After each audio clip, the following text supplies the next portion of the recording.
ओम श्री विष्णवे नमः। आप सभी को योगिनी एकादशी की हार्दिक शुभकामनाएं। आषाढ़ मास के कृष्ण पक्ष की एकादशी का नाम है योगिनी एकादशी और ये तिथि भगवान विष्णु को समर्पित मानी जाती है।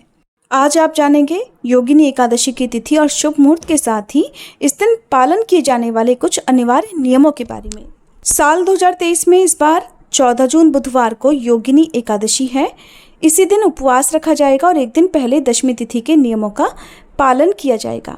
एकादशी तिथि प्रारंभ होगी 13 जून मंगलवार की सुबह 9:30 बजे से, जिसकी समाप्ति 14 जून बुधवार की सुबह 8:48 पर हो जाएगी। अब आपके मन में एक प्रश्न ये भी होगा कि जब मंगलवार को सुबह ही एकादशी तिथि प्रारंभ हो रही है तो इस दिन उपवास क्यों नहीं रख सकते? तो एकादशी का एक नियम ये भी है कि जब एकादशी तिथि 2 दिन तक हो तो ऐसे में जिस दिन द्वादशी तिथि का भी योग हो उसी एकादशी का व्रत करना ज़्यादा पुण्यदायी होता है। व्रत रखने के साथ साथ ये भी देखना होता है कि अगले दिन व्रत का पारणा किस शुभ मुहूर्त में किया जाएगा, क्योंकि मान्यताओं के अनुसार हरिवासर के समय में व्रत कभी नहीं खोला जाता है। तो क्योंकि मंगलवार को जब एकादशी तिथि प्रारंभ हो रही है तो द्वादशी तिथि के अनुसार अगले दिन बुधवार को सुबह के समय हरिवासर रहेगा। हरिवासर द्वादशी तिथि लगते ही शुरू हो जाता है, जिसका समय शुरुआत के 5 से 6 घंटे का समय होता है। इस समय खोले गए व्रत को भगवान विष्णु स्वीकार नहीं करते हैं और ये व्रत हमेशा अधूरा ही रहता है। इसलिए बुधवार को एकादशी का व्रत रखकर गुरुवार के दिन सुबह शुभ मुहूर्त में ही व्रत खोला जाएगा। 14 जून बुधवार को सूर्योदय सुबह 5:44 पर और सूर्यास्त शाम 7:09 पर रहेगा। ब्रह्म मुहूर्त रहेगा सुबह 4:08 से 4:56 तक। अमृतकाल का समय रहेगा सुबह 6:26 से 8:02 तक। तो पूजा के लिए सबसे शुभ मुहूर्त जो होता है वो ब्रह्म मुहूर्त का होता है। ब्रह्म मुहूर्त के अलावा आप अमृतकाल में भी एकादशी की पूजा संपन्न कर सकते हैं। राहु काल, जिसे अशुभ मुहूर्तों में गिना जाता है, इस दिन दोपहर 12 बजे से लेकर दोपहर 1:30 बजे तक रहेगा, इसलिए राहु काल के समय का भी आप ध्यान रखें। द्वादशी तिथि प्रारंभ होगी 14 जून बुधवार की सुबह 8:49 से, जिसकी समाप्ति 15 जून गुरुवार की सुबह 8:32 पर हो जाएगी। तो ऐसे में हरिवासर का जो समय है वो 14 जून बुधवार को दोपहर लगभग 3 बजे तक रहने वाला है।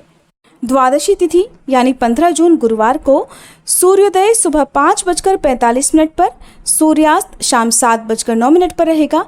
ब्रह्म मुहूर्त सुबह 4:08 से 4:56 तक रहेगा।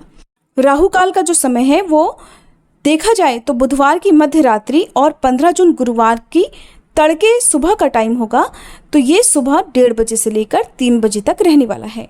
एकादशी का उपवास आप खोल सकते हैं 15 जून गुरुवार को सुबह 5:46 से लेकर 8:32 तक।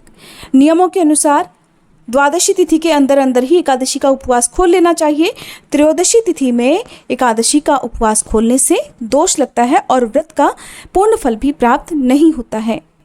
किन किन जरूरी नियमों का पालन व्रती को करना चाहिए? तो एकादशी का व्रत रखने वाले भक्तों को दशमी तिथि से ही नियमों का पालन प्रारंभ कर देना चाहिए, जो कि द्वादशी तिथि तक चलता है। दशमी तिथि को सूर्यास्त के बाद अन्न ग्रहण नहीं किया जाता है।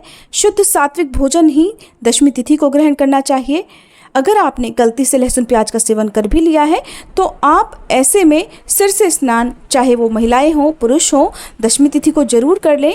और एकादशी के दिन तुलसी पत्र नहीं तोड़े जाते हैं, तो दशमी तिथि को ही आप सूर्यास्त से पहले पहले तुलसी पत्र भी तोड़ कर रख लें।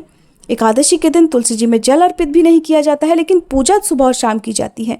एकादशी के दिन जो भी भक्त तुलसी जी के पौधे में दीपक जलाता है, भगवान विष्णु उस पर हमेशा प्रसन्न रहते हैं। ऐसे में आप दशमी तिथि को सुबह और सूर्यास्त से पहले पहले तक एक बार अच्छे से जल जरूर दे लें, ताकि एकादशी के दिन तुलसी जी का पौधा सूखे ना।